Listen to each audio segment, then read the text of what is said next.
ലഹരിമരുന്ന് കേസുകളിൽപ്പെട്ട മലയാള നടിമാർ. ചുരുങ്ങിയ സമയം കൊണ്ട് കുറച്ച് ആരാധകരെ സ്വന്തമാക്കിയ നടിയാണ് റിമ കല്ലിങ്കൽ.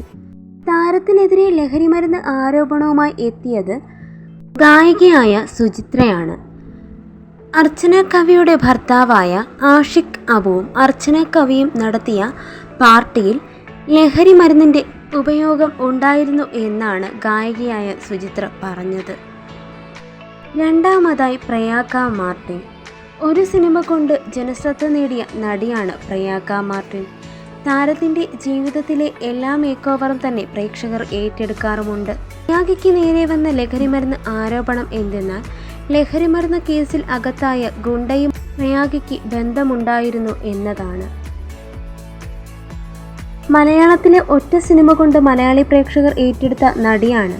ഒരു മലയാളി പ്രേക്ഷകർ അല്ലായിരുന്നിട്ട് കൂടിയും ചാർമി കപൂറിനെ മലയാളി പ്രേക്ഷകർ ഏറ്റെടുത്തിരുന്നു.